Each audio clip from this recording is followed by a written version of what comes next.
Hey traders, welcome back to another YouTube video. So before we jump into today's topic, just to show all of you, I'm currently in Phuket. So Phuket, Thailand. So if you don't see me uploading any content this week or last week, I apologize for that because I'm on a short vacation. So let's talk about a topic that one of my trade club members asked me.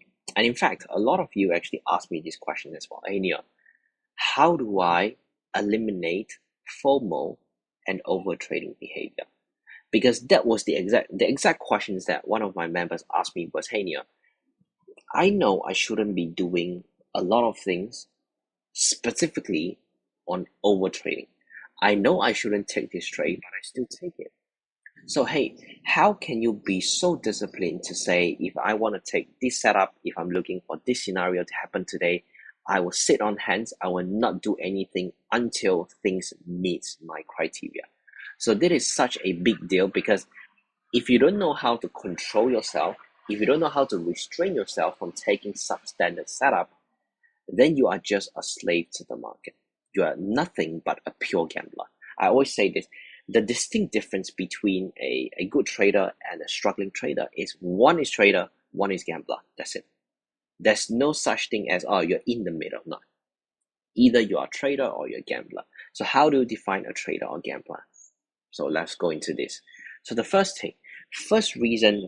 big reason why you're overtrading, you are having FOMO, you are rushing to the market, you are trying to capture every single market opportunity, is because you don't have an edge. So what is an edge?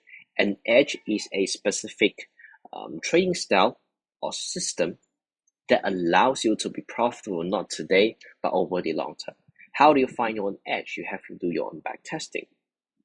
So backtesting is such a deep topic. If you all would like to know about it, let me know in the comment section below. Say yes, backtesting. Then I'll record a different video on how do you do your backtest. Also, an edge is something, please hear this carefully, that allows you to be profitable over the long term.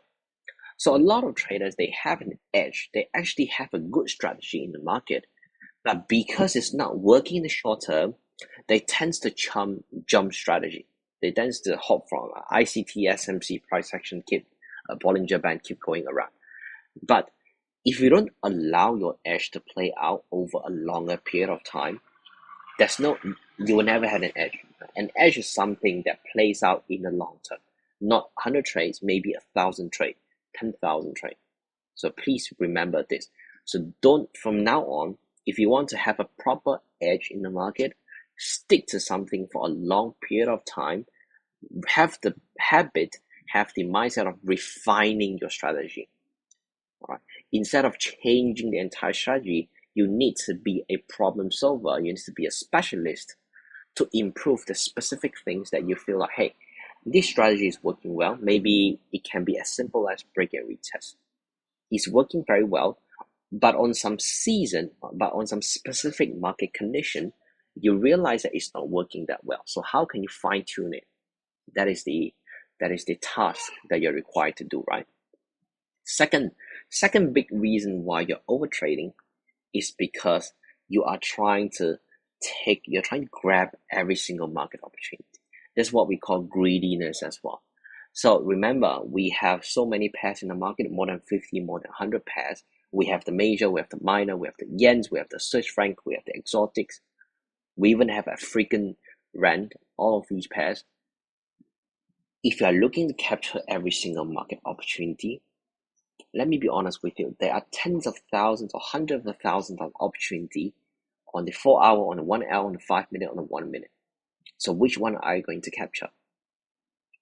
My biggest takeaway from 5 years plus of experience is that as a good trader, our job is not to grab every single market opportunity that we see, but instead to embrace the market opportunity that first thing comes to you instead of you chasing them. If a good setup is appearing, trust me, you will be able to see that without forcing the trade. A lot of people try very hard to force setups. They look at the daily, maybe their usual entry time frame is the 1 hour. When they feel like, oh, today's boring, market is slow, I don't see any setup on the 1 hour, they start dropping down to the 1 minute chart. If you're constantly doing that, obviously you'll find a lot of so-called fake market opportunities because you are trying to hunt them. If let's say today your strategy is a flag, do you not believe that if a flag appears in front of you, you'll be able to see that instead of trying to flip all around all these different time frames, trying to do things that doesn't fit into your trading plan, whatever. And also, as a good trader, our job is not to capture every single market opportunity. Our job is to capture a market opportunity that belongs to us. We're trying to get money that belongs to us. Because if you today, you take a setup that is not within your game plan, that is not within your strategy, high chance it is just due to pure luck element. You win the trade, you get lucky one time, then the next time when similar thing occurs, when there's no setup, you have the habit to say, hey, last time I tried to do this and I luckily succeeded. This time if I do it, you expect the result to be the same. You expect a similar outcome. So you try to do it again, then you realize, hey, I'm wrong this time. Last time I was able to make 4R out of this pattern, but why am I not making money this time? I'm losing money. That's because you were lucky that time. Don't try to expect luck to occur again and again and again. If you get lucky by luck, if you get money by luck, if you make a lot of profits in a month by luck, it's just a matter of time, give all of them back because that money doesn't belong to you. It belongs to someone else. Right? That's why market is a zero-sum game. The knowledgeable, the more experienced one will tend to get all the money away from the struggling traders. Why? Because struggling traders focus on money. Good traders focus on the outcome. Which brings us to our third point, which is avoid being outcome oriented. Don't be such a trader to believe that if all my mind is fixated on I want to become a seven-figure trader, I'll make it. No. Do you not think that millions of traders out there, in fact 95% of them fail, are they not thinking the same? Do you believe that they don't believe that they will become a seven-figure trader? Every of us have the inner fire, inner passion to say, I want to become a 6, 7, 8-figure trader. But how many of them actually make it? So instead of that, ask yourself, how do you think some of these elite traders, some of these top level traders, how do they make it? Do you think they make it by staring at the chart and say, I want to make $1 million? No. They do it by repeating a consistent routine, a consistent process. They have a strategy. They're able to execute and avoid themselves from violating their own game plan, violating their own criteria, and they just keep sticking to it over a long period of time. That's what makes the successful because they have a set of routine. They have a set of criteria. They don't just try to grab every single thing that they see like grocery store. Now you don't do that. All right. And the last point is you need to receive proper education. So this is something that I always say.